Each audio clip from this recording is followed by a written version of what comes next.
Hey guys, how you guys doing? Today I'm going to talk about Logic Pro 10 beat mapping. It's a very convenient and quite interesting function in Logic Pro 10, and sometimes it can be very useful. So I'm going to go over that with you guys today. What do people use with for beat mapping? Sometimes, like as my previous project, I've already showed you what I did. I got a piano part, and then I want to add drums to it, but instead of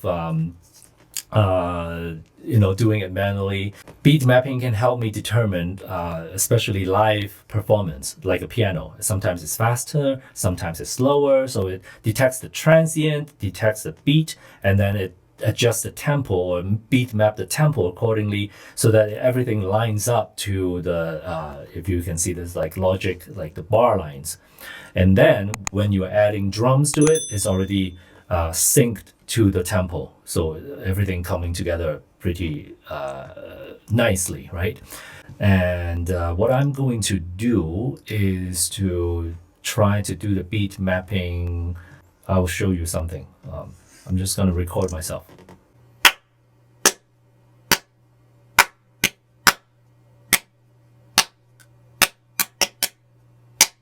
Something like that. Now, after that, I was going to talk about beat mapping, right? So let's go over there to, this arrow, point down, open that, right click, beat mapping, and I choose this region. This is what I just recorded. I want to detect 16th notes, and ta-da, here we go. Okay, I'm going to change this to auto. I don't need my vocal sound. That's and then change the first beat into here. Okay. And everything else is falling into place. In a live performance, of course, like there will be like inconsistent of time, okay, of timing, as you can see here. My first part is okay, like slow down a little bit, slow down further, and then increase. Like this more live performance. And of course, this is my lousy performance now because some parts are really fast, not according to the time signature and something like that, and which is fine. Okay, if you want to adjust it a little, you can, because once it's your beat mapping is there, you can actually adjust the tempo accordingly. Okay, and let's say this is just my crazy live performance, okay, of the kick. Some part is faster, some parts like all of a sudden slow down, which it will sound weird, but anyhow, I'm not going to worry about that because this is just a demo. So it's my hand clapping. I want a kick sound. So you go to track, replace or double drum track. And this is supposed to be kick sound.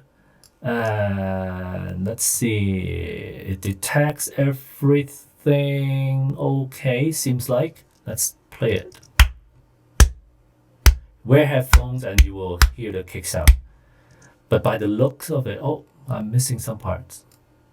There we go.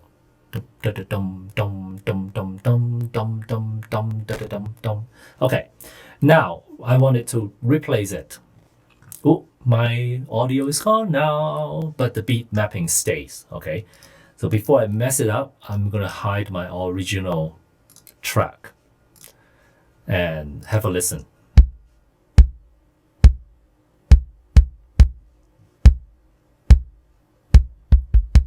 So the beat mapping can actually basically detects the transient of your voice, or not the voice, or the signal.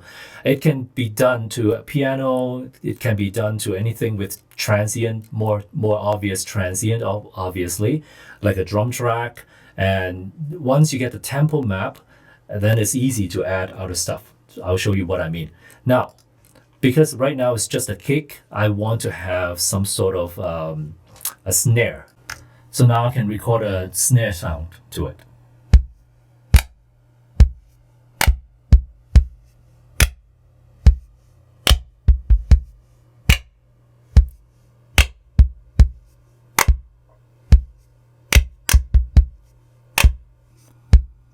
Anyway, so another lousy performance of it. Same thing, go back to the track, replace. Now, this time I want to use a snare sound, okay? Checking the MIDI, looks fine. Replace it.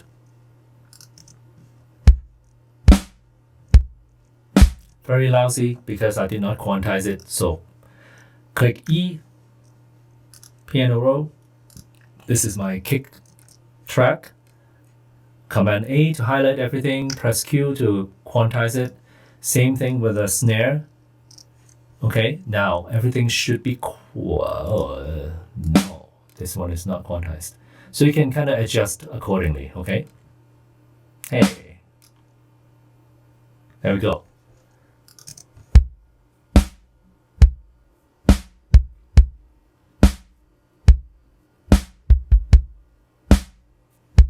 So this way you can kind of create a drum track based on your performance, even if you have, you know, just tapping a table or clapping hands in a cafe or in a somewhere, you know, when you get inspired, you just want to quickly get something without, you know, like using a pen tool to draw it in. You can just do this, right? Replacement tool is very convenient. Let's say I want some percussion now. Now, here's why I have a beat mapping. Beat mapping is based on your live performance. It's lousy. It's lively performance. So I want to have, oh, come on, where is that? Okay, here we go. Add a drummer track, percussion. Let's say some cowbells, something light without any kick and snare sound, just to accompany my crazy performance. Maybe a triangle. I don't really want these. Maybe just a few. Let's see. Okay. Obviously, it's slow down and speed up.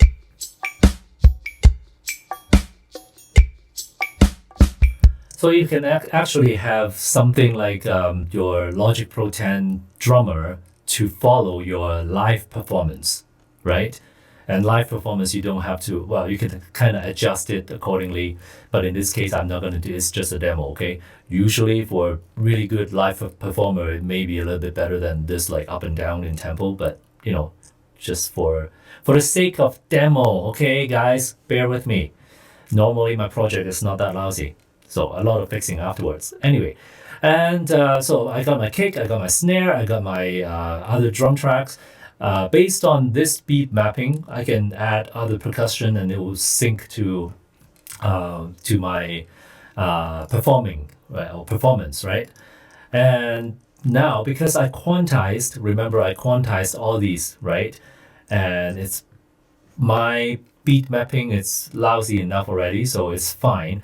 Let's say my perfect, there's like a perfect line to it, and I want it to sound more human. You can actually highlight all your MIDI notes, go to function, go to MIDI transform, humanize, and usually my setting to randomize my my velocity, my length, my position. Here we go, position, and the velocity. Sometimes when you are just, you know, beat replacing, it can be like all red and all that. And the length of performance depends on like maybe piano part, right? So I chose these three categories and just randomized by a little bit, select and operate. Oh, okay. Watch the color of these MIDI notes and the position. If I press 2 times, see, the velocity changed a little bit. The position, they changed a little bit. It's not exactly on the line now. You see some of them earlier, some of them later. That's what makes it humanize or randomize, humanize, you know, more human performance. When you play,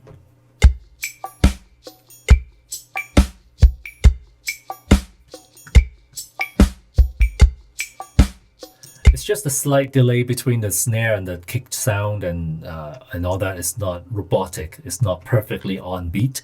That's what makes it more a live performance or a humanized function. That's how it works. Anyway, so hopefully you guys like this content, and it's helpful to you guys, and to make more music and more projects. You can use these different functions in your next project, and hopefully it's helpful. If you like, please like and subscribe my channel, and it helps me to make more contents for you guys, and I will see you next time. Ciao.